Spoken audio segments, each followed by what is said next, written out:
pays, la République démocratique du Congo, ne sommes pas épargnés par les aléas climatiques qui se manifestent d'ailleurs selon les contextes géographiques de chaque région.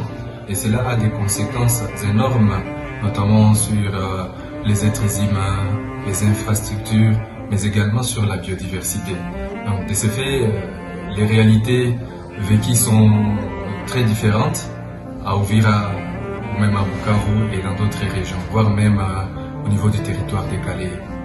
S'agissant de la ville de Uvira et de la ville portuaire de la Tanganyika, voisine à la ville de Bujumbura, en 2020, il a connu l'inondation de la rivière Mulongo qui a emporté des personnes de l'énergie, des structures de base, telles que les écoles, les églises, les marchés et les hôpitaux. Parmi les plus grandes catastrophes que la République du Congo a enregistrées, celle de Calais fait partie. Pour commencer en 2012, où une rivière a emporté tout un village.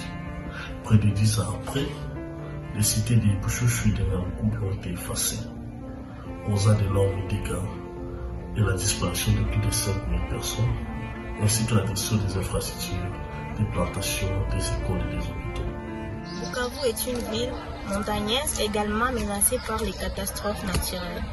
La situation est particulièrement compliquée en raison de pluies où les dégâts sont énormes. Pour tout cela, on n'est pas resté indifférent. On a entrepris plusieurs actions, notamment. Le reboisement est l'une des meilleures solutions pour atténuer les catastrophes naturelles. Les arbres protègent contre l'érosion et l'inondation. Pour la commission environnementale, les reboisements présentent de multiples avantages. L'arbre est un symbole de paix. L'arbre est un outil de plaidoyer. Papa Xavier, membre de famille solidaire de Bouriba, témoigne que l'arbre est un ami à vie. Pour manger, construire, dormir, respirer, nous avons toujours besoin des arbres. Même notre dernier demeure est en bois.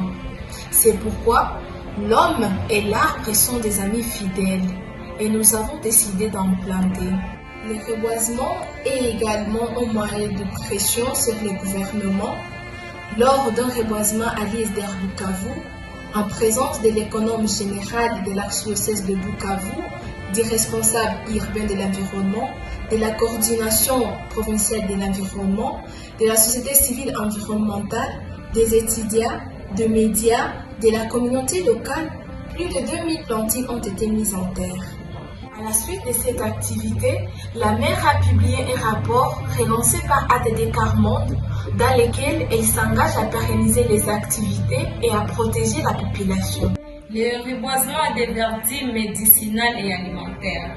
Maman Rosette, lors d'une réunion de la commission sur le choix des espèces d'arbres à planter en pépinière, elle a souligné l'importance de reboiser des arbres capables de fournir des médicaments en cas de maladie et des fruits pour mourir. Nous menons également des actions environnementales pour prévenir les risques de futures catastrophes naturelles. La naissance de la commission environnementale et ligne de réponse est une initiative du mouvement TD Carmonde en RDC.